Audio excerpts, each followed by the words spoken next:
Welcome back to another episode of the Grassroots Tennis Podcast, a platform created to entertain, educate, and grow the game of tennis at all skill levels. My friends call me Ship, but this show isn't about me. We will be bringing you interviews with coaches, community leaders, and players, along with updates about tennis happening around the world. Tennis is a culture, and we are all writing tennis history together. Today, I am here with Ryan Harrison. Ryan, along with being the 2017 French Open doubles champion, which at the time, I'm not going to lie, I was really excited about because Ryan and I were both born in 1992.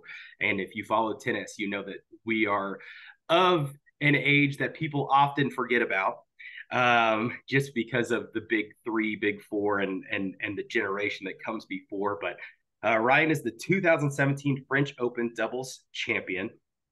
He also, which would have at this time would have probably been around the start of our sophomore year of high school, he won his first ATP match in Houston at 15 years old. Wait, yeah, it would have been fresh his sophomore year, which was one of the youngest to ever do that. He's the 10th player in history to win an ATP Tour match before turning 16. Ryan, I could keep talking about all the cool things you've got to do, but I think we should just get started. Thank you so much for being on today. Thanks for having me on. It's a pleasure to be on with you today. So I just want to start. I watch a lot of tennis, and as somebody who's I consider a tennis enthusiast, I feel like I listen to people on podcasts, I see interviews, and nobody ever talks about it. But I think we need to start with okay, so what racket do you use? Mm-hmm. I'm Babolat, and I play with the Aero Tour. It's the hybrid version, not the full Nadal, and not the one that's like the old Fernando Gonzalez one. It's a hybrid version where it gets a little bit of the best of both worlds.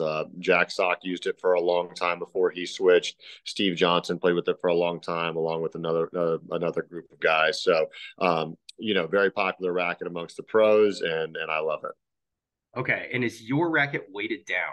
Do you know what the strung weight is? Yeah, I believe it's in the 340s. It's a heavier racket. It might be closer to 350 actually strung up. But yeah, so I mean, I've always felt like I could control it. I'm getting a little bit older, so I've actually kind of played around getting a little bit lighter now. But when I was a little younger, I would heavier. Yeah. And then what tension are you stringing at? 52 pounds, 52 pounds all the way around.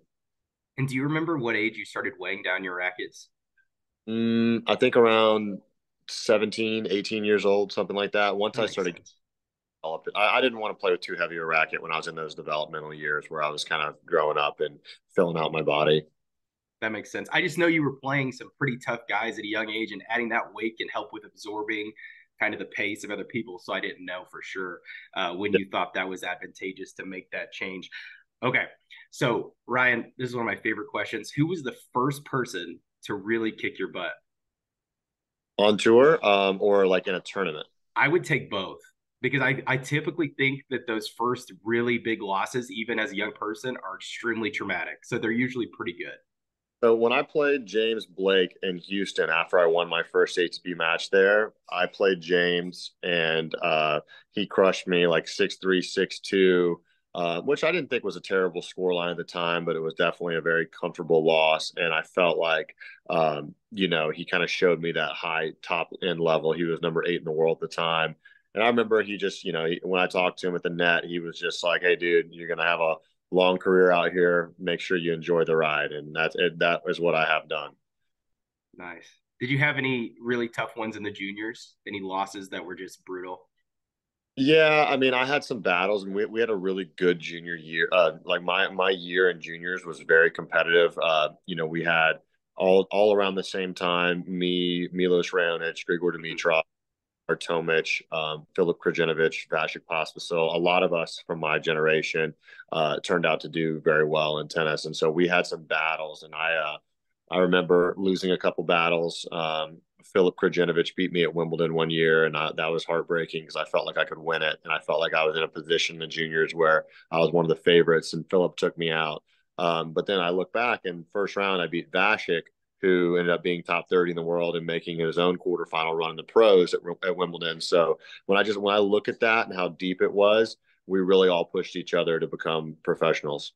and I don't think people give that, there are people that'll say, they're like, oh, it's next gen, and then that there's like a gap in there. They're like, oh, it's the lost gen, and they there's this negative connotation. I'm like, tennis right now, tennis right now is the deepest it has ever been in history. You have, because of modern medicine, because of people chasing legacy, you have people competing at an elite level at an age that people would already be retired. Mm-hmm. I mean, and so people don't talk about, like, I feel like you've had an amazing career. I think it's underrated. I think somebody, if they really wanted to go back in time and tell Rafa and Roger and Novak, hey, you could change this conversation around the GOAT debate over if one of you would go and win a Dubs Grand Slam and no, none of the rest of you have. I'm like, just to show that, you can do it on the singles court and the doubles court, I think is really cool. But then you've got guys that have, Grigor, he won the year in finals, and Milos has been a Grand Slam finalist. Um, I would even throw like Nishikori in there. He'd be, maybe a year older ish Yeah. right in there. There's a whole group of guys that I think have had great careers and don't get any credit for it. Yeah, I mean, when you look at the last 20 years, it's never happened before in our sport. I mean, you're talking about, Mm. 8, 10 years ago, Pete Sampras was still very much in the conversation of the greatest ever. When he retired in 2002, I think that he retired thinking, I am the greatest to ever play this game, having won 14 majors, won his last ever major, that he ever played in. He was the U.S. Open champion, and yet here we are within, he is now watching three different guys get to 20 Grand Slams. When you just weigh out how many they've won, that didn't leave a lot of room for the rest of us. And those guys pushed each other so much that they ended up, really creating a big gap between where they were at and the rest of the field. So when I look at my career, and I have a career high of being 40 in the world, Mm-hmm. but then any different slams where, I played Murray first round of Australian Open. I played Djokovic second round of Wimbledon and second round of the Australian Open. I played Federer in the second round of Indian Wells, and in the second round of Miami, fourth round of Indian Wells. I played Nadal second round Indian Wells and first round US Open. And so I look at all these opportunities Mm-hmm. that was, for a guy who was sitting between 40 and 60 in the world to have to play these guys who were just flat out not losing to anybody. Right. So it kind of, for me, it's a kind of got both sides, because I'm grateful. I'm excited to have played against all three of the guys that are going to be considered the greatest of all time. And I played them all in the biggest stages. It's obviously a little, salt in the wound that I wasn't able to get myself into that top 25, top 30 range yet. But it's one of those things where I look back and I think that I'd like it this way. I mean, I always wanted to play the greatest players on the greatest courts, and that's what I've gotten to do. Yeah, and I think it's so crazy because I remember looking back at those draws whenever you were getting those big tournaments and you were getting there, and it always felt like first or second round. Yeah. It was either one of those guys or somebody who was top 10. Like I Yeah. remember 2010, you would earn an Australian Open wild card, and first round you got to play Tipsarevic, who's a Yeah. dog, Yeah. absolute beast. I used to love watching him play. There's And not world the time, and to play him in the Aussie Open was initially I was like very excited. I was like, these are really cool experiences.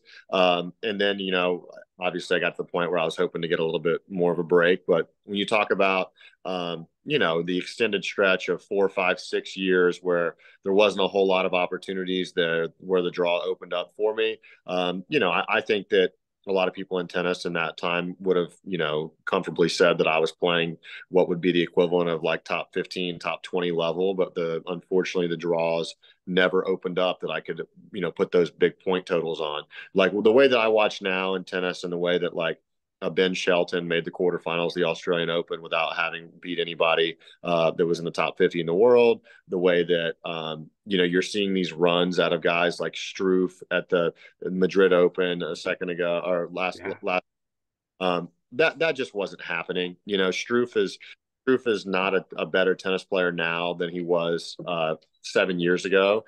The draws are just way more open than they were then with the guys who are now. Andy Murray has a hip replacement and he's still battling. Djokovic is 36 years old, and whenever he's healthy and right, he's still number one in the world in my opinion. The only reason why he hasn't been is because he wasn't able to play all the tournaments. So on paper, I think it says he's three, but I think that the odds are on his side anytime he's going to be playing a match at a major. I can't see who would be a favorite against him. Even Alcaraz on hard courts, I don't think is going to be a favorite against Novak. Well, I think that also something that's changed that's interesting. Like you look at the top 10 now in comparison to like what it was whenever you were first trying to come through, and it's a totally different thing. I think now with them extending draws, we're looking at these 96 player, and hopefully I would love to even see those draws be bigger at these Masters 1000 events. And you're like, oh, this wild card made this deep run. And then you're looking at it and you're like, oh, lucky losers making deep runs. And it's like, yeah, all these guys can play. Yeah. And and more upsets are going to be able to happen, and more of these guys are going to be able to have great runs if you just open up the draw to more players. Hey, make those top 10 guys have to play an extra round, and you're going to start seeing more upsets. It's going to happen. And right now, the top 10, Alcaraz constantly getting coached by Juan Carlos for constantly not having the opportunity. I'm sure you would have loved at 18 years old for your coach to be able to coach you on court. The difference, if that's 5 more wins for you a year, you're top 20 eventually. You see what you didn't have that. I feel like maybe you could speak on that a little more, but like Runa and and Alcaraz and these guys that are young getting the opportunity to have on-court coaching, and what a difference that might have made for you feel like. Yeah, I mean, when you're in those younger years and experience isn't on your side, you have that youthful fearlessness, but you don't have the experience of having played an abundance of matches. Getting to talk through that with your coach at a young age, who can help keep you calm, learning how to calm yourself down, learning how to get back to your train of thoughts that are productive and strategic rather than just being emotional and kind of in a fog a little bit.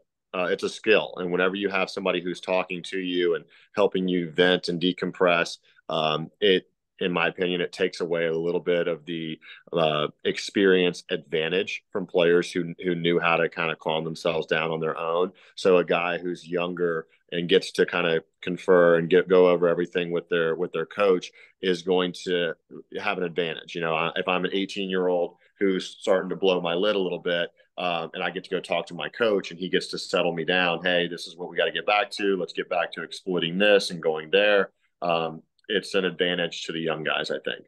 I don't think that Alcaraz wins that match versus Rusevori early on, whenever he's in Madrid, if he doesn't have a coach telling him to change his return position, telling him to stay calm, telling him to stay in the match. They're having conversations in depth every time that he's on the same end as his coach's box. And it was noticeable him playing better when he was on his coach's end that entire match.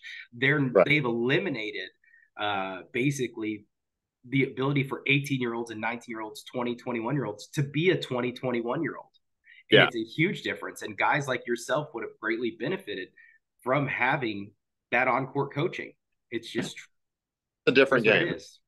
No question, it's a different game now with that coaching being allowed. Yeah, it's changed everything, and I feel like we went on. It wasn't even on my questions, but with everything you were saying, I'm just like, oh my gosh, yeah, we have to talk about that. Okay, so something that you had said and talking about those guys, this is kind of an just a follow-up question too. So with your kind of your group that you came through with, right? Mm-hmm. Like, who do you feel like of these guys that kind of don't get credit? You've got guys like Nishikori, Dimitrov, Raonic, and everyone else that's kind of from that age group. Who do you kind of feel like is like the front runner for that generation of players that came through? Like, who do you kind of feel like has had the best overall kind of career in that time span? I think so far, because I think Dimitrov's still playing great too. Yeah, Dimitrov, for sure. Dimitrov got to number 3 in the world, which is incredible considering Rafa, Roger, and Novak occupied 3 spots for most of the time.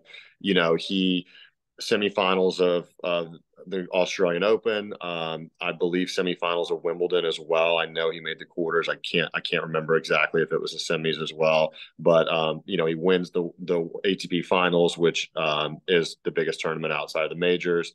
And then I think he won Master Series in that generation as well. I think he won Cincinnati. I want to say he won Cincinnati over Kyrgios in the final. I can't remember exactly, but it's, Grigor has won everything that you can win outside of a major. And in my opinion, the only reason why he didn't win 4 or 5 majors is because he was playing against prime Rafa, prime Novak, prime Murray, prime Fed. And, I know that Taylor Fritz said something about, he would have liked to have played against prime Novak. And, the reality is like these guys in their prime, they weren't losing to anybody other than each other. That it would happen where one of them would lose maybe once a year. You would see one of them lose. The big Stakhovsky upset over Fed, the Yeah, big that's huge.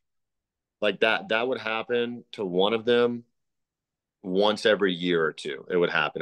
Other than that, it was never happening. Okay. Um, so here I'm thinking back on my own time. It's 2011 Cincinnati Open, and I go to the practice courts, and here I see Ryan Harrison on the practice court hitting probably the biggest kick serve I've ever seen. That You literally kicking almost everyone off the side. I remember you kicking them like off the side of the fence where the fans are. Like it was. I mean, it's.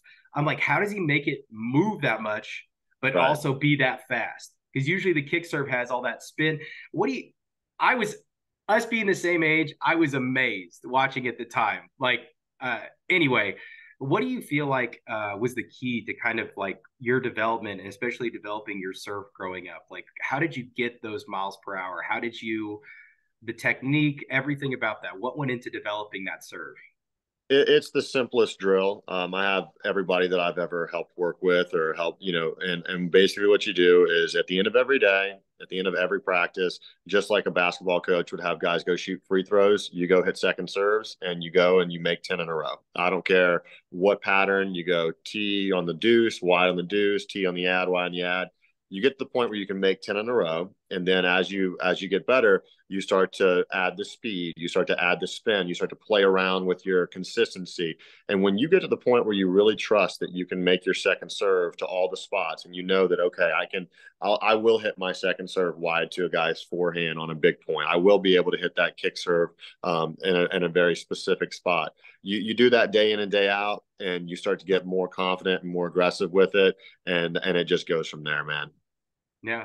No, I remember watching the time and I was amazed. So I mean, that makes sense. That's a great drill, and I think that's something that parents, if they're listening to this, or other coaches might need to pick up a drill, or a junior player that might be listening in. Like, you have to be able to trust that second serve. I feel like Yeah. obviously that's huge. Um, okay, so we're talking about practice now. What do you feel like a good practice session looks like? Well, I think that 2 hour sessions are pretty typical. Sometimes they can extend to 2.5 or three, just because you generally will have a third set match or 3 set match that will go 2.5, 3 hours if you split sets and go a long time. I like, warming up the middle, hitting a couple cross courts. I think that changing sides is underrated in practice. I think too often people get caught into one side, and, tennis works in a way where you're constantly alternating sides, you're constantly alternating and adjusting with the wind. When people serve, a lot of times they practice their serve and they go, I'm going to only hit, T serves on the deuce side. But then they go into a match and you have to alternate sides. You go T serve deuce, then you go to the ad side and you go with a kick wide and you come back. And so tennis is not just about being able to like hone in and dial in on specific parameters. You have to be able to adjust all the time. So when I'm hitting on one side into the wind, I'll change sides after the next water break, and I'll go with the wind. And I constantly kind of simulate those sorts of things. And I feel like in a lot of training sessions that's underrated. People get too comfortable and they make it too easy for them, and then they get into matches and the elements start to kick up, and it's flustering. Yeah, that totally makes sense. Um, Yeah, that's actually the first time I've ever heard someone give that advice, but I totally believe that on the whole not switching sides thing too. I think that we are so quick to just get into our comfort zone, then we get comfortable on the side we're practicing on, and then people don't make that switch. I think that's great advice. Definitely good for training that brain too, just getting used to getting both those sight lines and all those things. Ryan, what do you think top level junior tennis players should be focused on? I think that they should be focusing on development and not as much results. I think that when you have too much of a result oriented mindset, that your tendency is to do whatever it takes to win that particular match. And maybe you get away with something that in a junior match could work, but at the highest level, or if you're looking to play collegiately or even professionally, you got to be practicing the right things. Your instincts will take over in a match because you have such a quick reaction time to make your decision on what you're doing. If we're playing tennis, I have to make the decision on what type of shot I'm going to hit within less than a second once you hit the ball, and that has to become responsive, and it has to be like breathing. I call it what I tell the kids that I help out is you have to make sure that your autopilot is flying correctly. And the way that you do that is by being so specifically dialed in practice that you rehearse each and every time. Okay, where do I go with that shot? Where do I go with this shot? So that's what I'd like to see out of more juniors, and making sure that they get their autopilot in tune the right way, rather than just focusing on, well, did I win that point? Did I win this point? Because I would like to see people play quality points time and time again, and then trust that the outcome will eventually be in their favor. Rather than say, I hit a really not quality ball, but then you make an easy unforced error, and now I'm just excited that I won the point. Well, if you're thinking long term, my ball is not going to win me more matches than the other way. Right. I always tell my junior players to focus on intent. Yeah. It's like, what was the intent of that shot? And if the intent is good, even if you're missing and you're doing the right things, I think that leads to winning. And I think that's great advice. So Ryan, this is a question that I think I you might be confused why I'm even asking it, but I look back at that and it would drive me crazy to think that colleges didn't try to recruit you. Well, Mm-hmm. did you have a lot of that? Did you have a college recruiting process? Did you consider that option, or did you just know like that wasn't going to happen and that you were ready to kind of push towards the tour option? Well, so at that time, there was none of this like NIL deal where we could even decide if I was going to get paid at all to play in college. So that was Right. either completely nix any profit from professional tennis or play in college. And then when I broke through and won that match as a 15-year-old, I was still a sophomore in high school. And you're looking at having to, you sign with an agency, you sign with Nike, you sign with Babolat, and all of the endorsements start to flow in.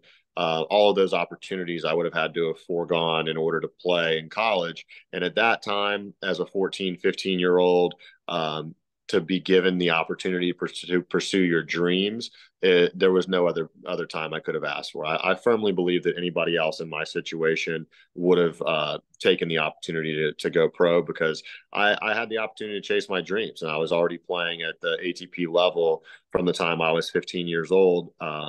It wasn't it wasn't a pipe dream at that point. I was literally on the court with James Blake, who was eight in the world, with 8,000 people watching me play as a 15-year-old, and so my dreams were coming true, and I wasn't going to forego that option to reserve my collegiate eligibility.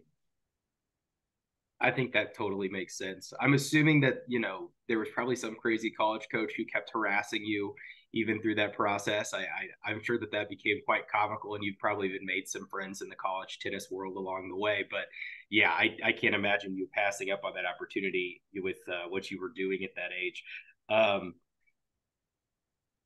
Looking back, kind of, at that point in your life, and even just being a young American, I feel like there's a lot of pressure. But just to kind of give people who are listening some perspective, how old were you, Ryan, when Andy Roddick retired? I was 19 years old when Andy retired. He's 10 years older than turned 30 at that U.S. Open that he retired at. His birthday was always during the U.S. Open. Um, Andy was a good friend and he was a great mentor to me at a young age. He brought me under his wing and helped me understand the ropes of playing at the professional level. A lot of my success at a young age I can attribute to being able to be involved in training with Roddick at a young age. He showed me how to be a professional at a young age. And, I think if you talk to Andy about it, I would say that I did my best to keep up with pushing him to continue to allow him to get the day in and day out training that he needed. I worked hard and I continued to fight to be as competitive as I could with him, even when I was younger and obviously not nearly as accomplished as he is.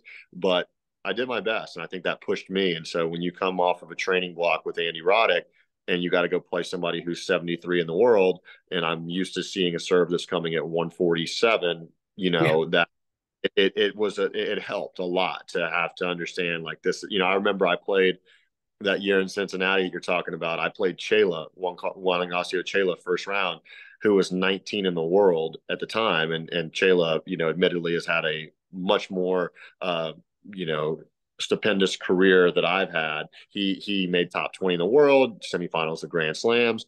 But I played him in Cincinnati, and I was returning his serve, and I was like, this is nothing compared to what Roddick was serving at me in practice yesterday. And I ended up winning that match because I was getting that sort of training on a daily basis. And to be honest with you, when Andy retired and I lost that sort of training, it was an adjustment period for me, which was hard for me to do on my own because he was setting the standard for me so high every single day that I didn't really have to think about much. I just had to show up and compete my butt off, and that's what I tried to do. I definitely watched that Chayla match, and I remember being very excited.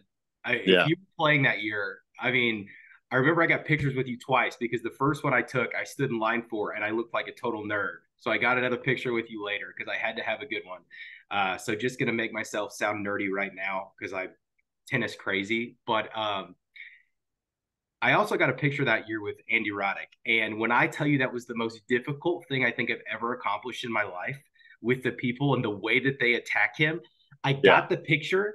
He was like, all right, then you got to move. And he like makes the crowd move away. He jumps over a fence and sprints back to the players area. And I see the picture later and he's got the like he looks like he hates me as a person look on his face. Like his eyeballs are eyeing these scary people. And like, and he's not even looking. It's the funniest picture in the world. Like, I would love for him to see that because it's not his fault. He's getting mobbed. And I think that people underestimate just how popular Andy Roddick was and how much pressure he was constantly under. So then you turn and you look at that. You're 19 years old. Andy Roddick retires. American tennis is already not in the level of dominance that it was in previous generations. Did you feel a level of pressure whenever Andy retired? yeah, definitely. And I initially didn't handle it the right way. If you go, look at some of my breakouts when it comes to having frustrations on the court, and I was trying to meet expectations, and I was trying to do what yourself and so many people wanted me to do, and which was break through and be the We top just of. wanted a single slam, Ryan. It's not, I mean, it's not that hard, I right? know. Wanted it so bad. I wanted it so bad because for me, I wanted it for myself. I wanted it for the people that were supporting me. I wanted it for the people that believed in me. And I'm a competitor, And so when I was facing adversity with that, and I was facing what I felt like was, walls that I couldn't get through at the time, it was frustrating and upsetting and disappointing. And then I would get upset at times, and I would have moments where I broke rackets and had outbursts, and all that pressure was on me because I felt like I was trying so hard, not just for myself, but for also the entire tennis community to bring that home. I mean, I wanted that more than anything. And then the difficult thing for me at a young age, especially because you're talking about a 19, 20, 21-year-old who most kids 19, 20, 21, they're at college and trying to get in the bars with fake IDs. And I'm out here trying do something spectacular, and then I started feeling like at times I started feeling like the media and the tennis community was kind of turning against me, which was difficult for me to process because I wanted it so bad to be representing them, and honestly the reason why I was so upset and frustrated is because I wanted it so bad for myself and for the tennis community. And so then um I remember thinking like you guys are really coming on to me strong about my outbursts and my frustrations, and the reason why I have these outbursts and frustrations is because I'm trying to fight so hard on the behalf of American tennis community. So I remember talking to my parents and being like, this is difficult because I feel like I'm being painted as like a bad person, and all I want to do by the media outlets that are painting me as a bad person is I'm trying to bring this home for everybody. You know, I'm trying that's what I want to do. I was hoping that people would see my frustrations and see how bad I wanted it, and like Passion.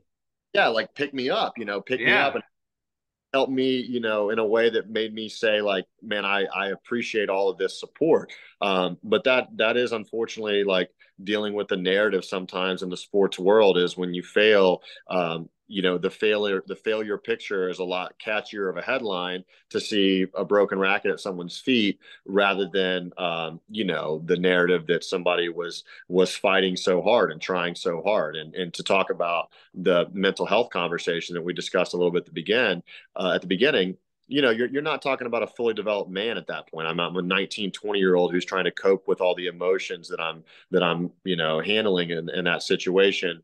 And Um, not just that, Ryan, though, but you go from being a 19, 20-year-old with high expectations to a 19 or 20-year-old who's now replacing an icon. And all of a sudden, Davis Cup, Olympics, you name it. And it's like the weight of the world is on your shoulders. 100%, 100%. And I was okay with the with the competitive edge that I needed to bring. But my way of competing was the way of trying to stand up and wanted to kind of stand strong and work harder and push myself. And yeah, I mean at times the competitiveness would boil over. And I just remember being, looking back on that, being disappointed that I was constantly, under fire for my attitude when I knew I was the one who was up at 6 a.m. in the gym. I was the one who was on the Mm-hmm. 8 a.m. I'm doing all these things that I'm pushing myself to the max and have this burning fire in me to do it. And I just wanted people to be like, hey man, like we're proud of you. Like we I was appreciate. one of those guys tweeting you like crazy. Yeah, I appreciate. I understood it. I Yeah, think there's a lot of people that don't have empathy, and a lot of times people don't understand context. And I yeah, think that's something that the general population lacks. yeah, I could see the pressure that you were under. I looked at guys like you specifically, and I just went, wow. I mean, Marty had this amazing documentary come out just showing and highlighting yeah, Marty Fish. If you've not watched the documentary on Netflix, yeah. go watch it. It's phenomenal. Yeah, Um, for sure, man. And Marty's a close friend of mine, and we've discussed it a lot because, Marty dealt with the same thing, as a top 10 player in the world and him being ridiculed because he wasn't, top five in the world. And you get to top five, and then you're being slammed because you're not winning a major. And at the end of the day, Marty told me after he went through what he went through, it was just that, you're just going to have to become secure in what like as your person and who you are, because I can't tell you how many people that I've met that were like, wow, we didn't expect you to be this nice and this open and friendly. And I'm like, well, I mean, me being disappointed that I wasn't able to break through and win grand slams and singles and having to cope with that emotion with all the cameras on me in the most difficult moment, that doesn't determine my character as a human being. That you're watching me in my most stressed, competitive, fiery moment. And I laugh thinking about, how many doctors or lawyers or people under stress in their situations, you're a lot of times you're not calm in situations where you're dealing with disappointment. It's initially startling, and yeah, it took me a long time and a lot of close friends to help me kind of guide everything back to just enjoying the process of playing again. I really felt like you guys all did a really good job of, yourself, Marty, Jack Sock. Uh, there's a long list of Americans that I felt like did a really good job on the singles end of things when Andy decided to retire. Well, some people consider early, um, but I think if we took this a different direction, something that nobody is talking about and I think is important is everyone's over here on one side of the tennis world saying, I can't believe that the United States doesn't have a singles Grand Slam champion. And on the other end, there is zero appreciation for the Bryans brothers absolutely dominating the doubles world for as long as they did. And as someone yourself, which we're going to have to take a second and talk about you winning that French Open title, which I at the time was so excited about. But let's talk about the legacy and kind of what Bob and Mike were doing in tennis. Mm-hmm. Yeah, I mean they weren't losing. You know, they revolutionized doubles. They put doubles on the map. They made themselves an iconic pair. They won the fan favorite team for 20 plus years in a row. They were a Davis Cup staple. They brought the energy every time they played. They did not have matches off. They did not allow themselves to get complacent. Bob's a great friend of mine. I still talk to him and keep in touch with them. They're great guys. And I think what's crazy is people don't understand doubles players that are doubles specialists are typically not a Davis Cup staple. Yeah. Usually they take the top singles players and they play them in doubles. Bob and Mike were that good. I looked back at results recently because I was trying to look. I was like, wow, what was like Federer doing when he was 20 years old? Because everyone's talking about Runa and Alcaraz and just kind of their results. And I'm like, oh, who is this? And I can't remember if it was Bob or Mike, but he plays one of them in singles. When Roger's 20 and Roger beats him 7-6, 6-3, which as far as I'm concerned is a competitive scoreline. And these guys go on to absolutely, like you said, they're a staple in American tennis. They've got this legacy. They're fan favorites. If guys, if you've never seen a YouTube clip, if they've already retired and if you didn't get a chance to watch them practice in person, you missed out. But if not, go find some footage of that on YouTube. It's pretty great stuff. Ryan, how do we make doubles more popular? What do we do? Well, I mean, I think a lot of it starts with the media narrative. I think that the media controls a lot of the narrative. I think that the narrative is that a lot of times people view doubles players as guys who were trying to play singles and didn't make it. They take out the consideration from people like Bob and Mike who, like Mike, for example, faced a lot of injury concerns. He would have loved to have played singles for a long period of time. His body was flat out not allowing him to. He had to transition his game into becoming one of the best doubles players of all time, along with his brother. Guys like that, guys who face setbacks, guys who face injuries, guys who maybe have a specific skill set that's very good, that kind of is more doubles related than singles related. A lot of people recreationally play doubles, which is why it's confusing to me that the people don't watch as much doubles because they typically all play doubles. So tennis is missing it. Pickleball's exploding and everyone can play pickleball. It's easier for these people to get out with a group of people, which is fun, and play doubles, and we're not putting it on TV. Yeah, definitely. So I think it's the media narrative. I think the narrative behind things has to change. I think that people need to understand and value that somebody who's 30 in the world in tennis is an incredible athlete. That guy would be considered an all-star in baseball. He would be considered all-star in the NBA. He would be considered an all-pro in football. And then you get people on TV talking about somebody who's 30 in the world, like, who is this guy? He can't play with, if Tom Brady was the standard for football, then everybody else is horrible. But you got to look at it like, okay, somebody who's 25, 30 in the world in tennis is an all-star. He's an all-pro. He's somebody who is that caliber. Unfortunately, tennis has not done a very good job of promoting that sort of value for those guys who play great doubles and also just aren't the figureheads in tennis and singles. Right now, Sebastian Korda is ranked. He made it to round 30 in the world or whatever. He's essentially a young DeMar DeRozan, and everyone's like, who's Sebastian Korda? Yeah, exactly. That's what that is. This is a young guy, freak athlete, all the skills. And it's like, but we should be talking about him like he is. You've got a guy in JJ Wolf who's freakishly athletic, Yeah. And it's like, and if you're not a Midwest person, you might not know who JJ Wolf is. And it's like, why not? He's top 50 in the world in the next couple of years. If he makes some runs, he could be seated at slams. Who knows? And it's like, and like you said, if you're not top five, they act like you're some nobody. And it's Yeah. crazy. That narrative in the media has to change in order for our sport to grow. That's just the way it is. Yeah. Okay. So, oh gosh, there's a million ways I could go. I feel like I could talk to you for like 3 hours, but I could also talk to a brick wall for an hour. So, I want to use your time wisely. Uh, I I have two questions that I have to ask. Fire We away. have to talk, and one of them specifically is about the French Open. But before I forget it, I know nobody talks about this man enough, and I need to. I know you played David Ferrer. Mm-hmm. What is that like? Tell us the experience of playing David Ferrer. It's like punching a wall. Like you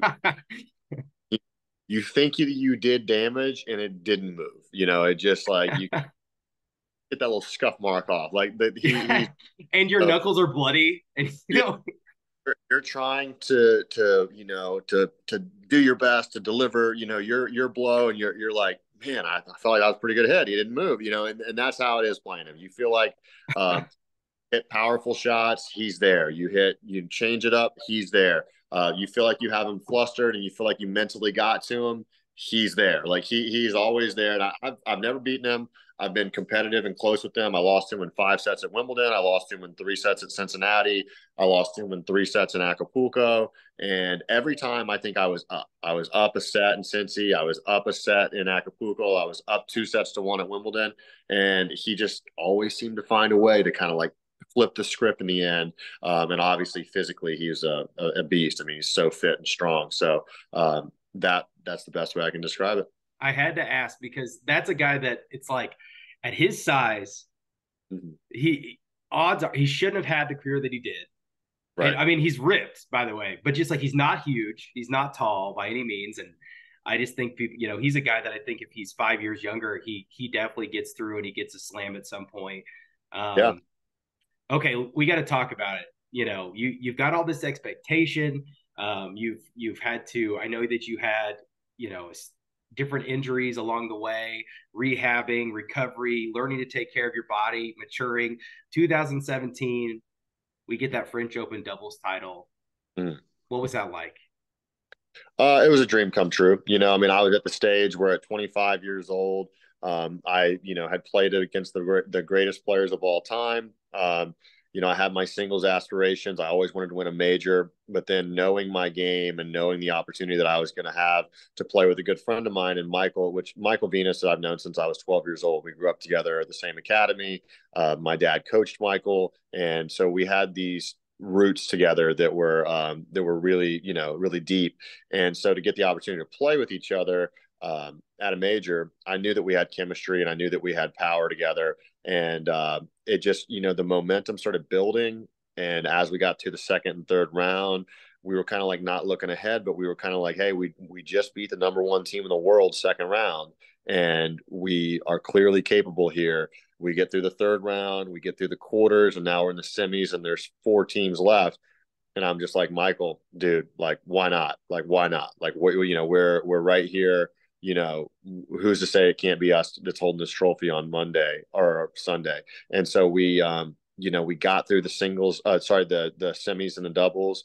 And then we had, 2 guys that we both knew very well in the final. And we were just like, all right, like, this is it. And I remember I served out the match. I remember being very nervous. I remember, the last game was not smooth. We got to deuce, and it was kind of like a little shaky and jittery. And to execute, I had a couple good serves to get us through. And I remember being like, okay, like that, the excitement along with the adrenaline and the reprieve from not choking it, all of it hits at one time, and you just feel like that adrenaline rush, and obviously the excitement and pride in the moment. Yeah, I remember seeing that and being so excited for you. It's one of those things where it's like you at 25 had already been through so much, and I just feel like it was a pretty cool moment. And obviously, you're still playing now. Your career's not over. what's next for you? What's next? Christian's still playing. I know that your dad and your sister that they coach. I've seen on Instagram. What's next for you? What's going on with your family? Uh, Tell us about it. Well, so now, I'm at the point now where I'm 31. I would love to be able to play at the highest level again if my body allows it. The realistic thing is that my body in the last 2 to 2.5 years has not been that healthy. I've been trying to get myself back into shape that I know is required to play at the highest level. Each time that I've tried to put that work in, I've faced some sort of setback, which unfortunately, as part of sports, that's how Roger went out with his knee injury. That's Mm-hmm. how looking now. It happens to everybody at various different times. I think that people see people at 39 and 40 years old retiring, and what they don't realize is that a 39-year-old Rafa who's had a personal doctor and physio traveling with them for 20 years has a staff that's $1 million+ a year to Must be employ. nice. It's different. Most of us at 31, 32, the manage that we've had on our body, it's not the same as Novak, who travels with a hyperbaric chamber, or Rafa, who, like, these are guys who are doing it. Oh, well, Tom Brady at 44. I mean, Tom Brady was putting $5 million a year into his body, right? Yeah. That. So it's far more common for people who, from a health standpoint, don't have that sort of capability. You get to 31, 32, and especially if you start at a young age, your body starts to feel the wear and tear. And that's where we're at now. And that kind of leads me into what I've been doing now. My family has started up a tennis academy. We're doing that and a way of kind of using the knowledge, my dad having the developmental skills that he does, my experience as a player. I feel like I have the ability to articulate and relate with the kids who want to play at a high level. My sister played collegiately at a high level. My brother played on tour for a long time. My dad's very well respected in the area. So we have a number of coaches and former players who are helping us with the academy, and our staff is really great. And so we've seen some spectacular results in the kids already that have been, with us. We have some aspiring pros that are doing a really good job in their developmental stages, also that are in their teenage years. So it's been a passion of mine to always use the knowledge and experiences that I have to give back and to help these kids want to achieve their dream. And that's what I'm looking forward to bringing into that sort of area and space. I'm excited. I think that that's really cool, and I think tennis is the ultimate game of giving back, and I think that's an underappreciated thing. I could sit here, like I said, I could talk forever, but some other time we might have to sit down and just talk coaching.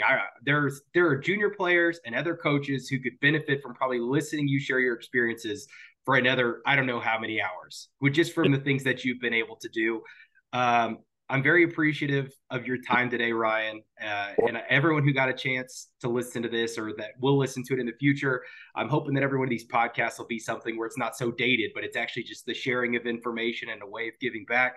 My last question for you is, who do you think needs to come on the Grassroots Tennis Pod? And just keep in mind, whoever you say, you have to help us get this person on the pod. Who does the tennis world need to hear from? Oof, man. I've been making people give me two. I've been encouraging they could be a junior player, they could be a college player, they could be someone who's still trying to play professionally, whatever type, just someone that's playing. I don't know, it doesn't matter if they're young or not. And then like a coach or a community leader like type person. That's what I've been saying. But Yeah. also, you're Ryan Harrison, so you Mhm. could do what you want. I'll take one, anything. Like, who do you think the world needs to hear from? I think that Patrick Mortoglu does an amazing job in the coaching and commentary space. I think that he's been revolutionary inside of the coaching experience with the academy that he's created, his network, being involved with Serena for so long. And then now, I mean, just look at the players that he's helping now. If people thought he was a one-trick pony, or if he was just, not as instrumental to Serena's career, look at what he's doing with Holger, who just now today made the finals of the French of the Rome Masters series, and will I've be got one. money on him to win the French. And that's what I'm saying. I mean, Patrick Holger 6 7 months ago, and since then, Patrick has had him in position to now where he's a title favorite at the French Yeah. Open. Not the favorite, but a favorite. He'd be In Rome, great. he was in qualies last year. Yeah, for sure. And I also think that Francis Tiafoe would be a great interview. He's got a great personality. He's a good dude, and his experiences coming from his community with everything at the academy that he grew up at. His story is well known. He's a great guy. Ryan, you are already one of my favorite people just because we were both born in 1992. But if you get Patrick or Francis on the Grassroots Tennis Pod, you're essentially legend status. I'm moving you above Roddick. As far as like, you have to understand, Andy Roddick was my childhood, which you probably do understand. We're the same age. Yeah. So it's like, you're up there, man. I don't know. That would be incredible. Ryan, thank you so much. I really appreciate it. Best of luck. We're hoping, all of us tennis fans are hoping, we want to see you healthy. And we're just wishing you all the best for you and your family with your academy. They have a new Instagram. Do you know the handle? Yeah, it's Harrison Performance Tennis. So you can look it up and you'll see it. My sister does the media marketing for us, so she's all over it with some of our coaching tips. We're very happy to share our experiences and hope to see some of you guys out there. I'm not on your level, but if you need to hire like a secretary or like a custodian or something like that, man, I just love being around good tennis. And like I said, I could talk to a brick wall for an hour. So anyway, Ryan, thank you. Dogs, yes, my dog is not in here right now. It's outside with my wife, or you'd see the cutest wiener dog in the world. Ryan, thank you so much. Enjoy the rest of your day. Thank you. You too. Bye. Yeah, bye. And if you would like to check into the Grassroots Tennis Podcast, you can reach us on social media at Grassroots Tennis Pod, or send your questions or anything you think you should be on this channel. You can reach out to grassrootstennispod@gmail.com. Thank you so much for listening. Share this with someone who loves tennis. Everybody have a great day. Thanks, man.